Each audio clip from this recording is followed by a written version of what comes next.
Bonjour, je m'appelle Marie-Louise Rabeteux-Kotani, je suis coach et j'accompagne les personnes en utilisant des techniques énergétiques et l'astrologie chinoise. J'ai choisi de vous présenter les énergies qui arrivent dans chacun des 12 signes astrologiques à partir du 4 février 2020. C'est en effet la date à laquelle commence cette nouvelle année avec ce type d'astrologie qui se base sur un calendrier solaire. Vous saurez ainsi quelles sont les énergies à votre disposition et pourrez décider de les utiliser ou pas, suivant les objectifs que vous vous serez fixés.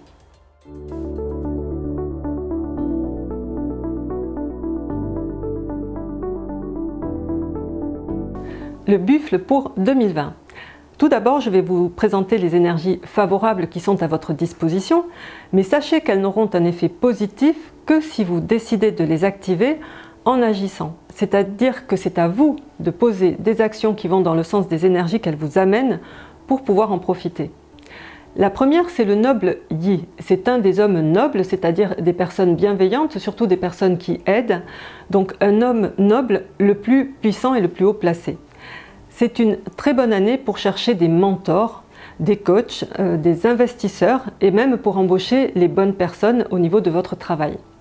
Ça signifie que vous allez pouvoir trouver la bonne personne au bon moment, lorsque vous en aurez besoin. Ensuite, il y a le soleil. Le soleil est aussi un homme noble, un des plus puissants. Le soleil est chaleureux, magnanime, il brille pour tout le monde. Mais cet homme noble, cette fois-ci, ce sera vous. C'est vous qui allez devenir le centre d'attention pour beaucoup de monde parce que c'est vous qui allez détenir la solution aux problèmes des autres. Plus vous aiderez et plus vous serez reconnu. Donc si vous aimez venir en aide aux gens sans avoir l'impression que les gens profitent de vous, ça sera une excellente année. Sachez dans tous les cas que le bien que vous ferez vous reviendra plus tard. Enfin, nous avons la combinaison du Grand-Duc. C'est technique en fait parce que c'est l'énergie qui combine avec l'énergie de l'année, l'animal de cette année. Ça veut dire que vous allez combiner, vous allez trouver des personnes haut placées cette année, puisque le rat est l'énergie la plus forte cette année. Et c'est excellent pour trouver les bonnes personnes, donc pour travailler son réseau, puisque vous allez trouver des personnes capables de vous aider et qui sont haut placées. Pour les énergies moins favorables, nous avons le chat yin. Ça représente un peu de médisance, éventuellement de la trahison, de la part de femmes surtout. Ça représente surtout des personnes jalouses. Ça peut être la conséquence d'être en train de trop briller avec l'énergie que nous avons vue avant, le soleil. Nous avons ensuite le vide céleste. Ça veut dire que les choses ne se font pas, elles partent dans le vide. Ça signifie surtout que les grands projets disparaissent.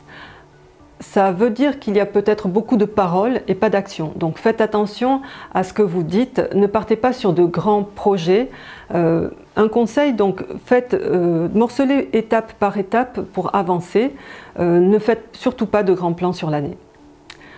Et enfin, nous avons le mauvais Qi, qui veut dire qu'il y a peut-être un peu moins d'énergie, moins de dynamisme, ça peut amener à quelques petits soucis de santé.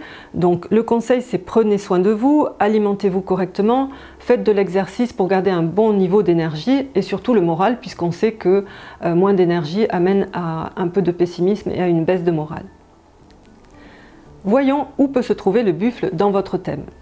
Votre thème peut comporter en fait jusqu'à 4 signes ou animaux différents, qui vont chacun représenter un aspect différent de votre vie.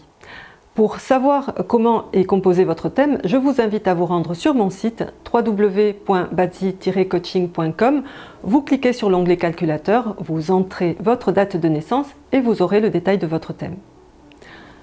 Pour les personnes qui ont le buffle au niveau de l'année, c'est-à-dire toutes les personnes qui sont nées en 2009, en 1997, 1985, 73, 61, 49, c'est-à-dire tous les 12 ans, sachez que l'année représente l'environnement extérieur, c'est-à-dire vos amis, vos connaissances, les réseaux sociaux, les domaines dans lesquels vous évoluez à l'extérieur.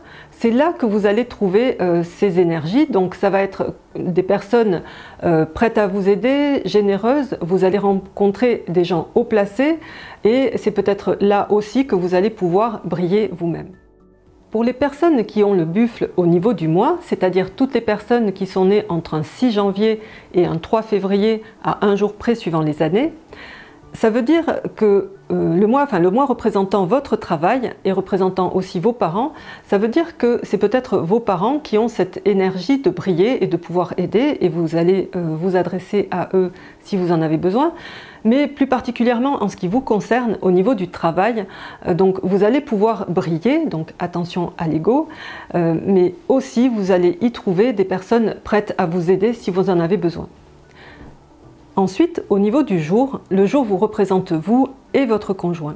Ça veut dire que c'est peut-être votre conjoint qui a cette caractéristique cette année. Si vous êtes seul, voyez votre état d'esprit et soyez ce type de personne que vous aimeriez attirer, peut-être généreuse et brillante.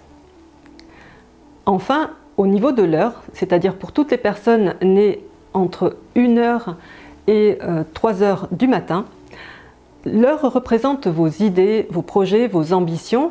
Donc là, c'est une énergie très forte où vous allez peut-être justement pouvoir rencontrer des personnes qui vont pouvoir vous aider à les réaliser.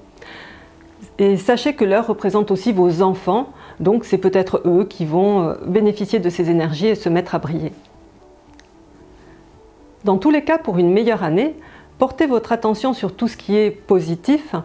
Agissez pour activer les bonnes énergies, ça diminuera les énergies moins favorables, mais essayez quand même, dans tous les cas, de comprendre ce que ces énergies moins favorables vous amènent à travailler chez vous, à l'intérieur, parce que ce sera une façon de vous améliorer et de progresser. Je vous ai préparé un petit livret pour vous aider à réfléchir sur ce que vous souhaitez changer, améliorer ou commencer cette année. C'est quelque chose de court où vous pourrez reprendre les éléments qui vous intéressent en fonction de votre thème. J'y ai ajouté quelques techniques pour mettre en place ces changements ou améliorations ou pour introduire ces nouvelles choses de façon durable, c'est-à-dire de les faire tenir dans le temps afin d'obtenir les résultats que vous souhaitez. Quel que soit le moment de l'année où vous regardez cette vidéo, vous pouvez toujours décider que c'est le moment où vous vous y mettez, où vous faites ces changements, ces améliorations, où vous introduisez ces nouvelles choses dans votre vie. Pour télécharger ce livret, vous pouvez cliquer sur le lien ci-dessous. Et si vous avez aimé cette vidéo, surtout si vous pensez qu'elle peut aider ou amener quelque chose à d'autres personnes que vous connaissez, vos amis, votre famille, n'hésitez pas à la partager et cliquez sur le bouton partage. En attendant, je vous remercie et je vous souhaite une excellente année.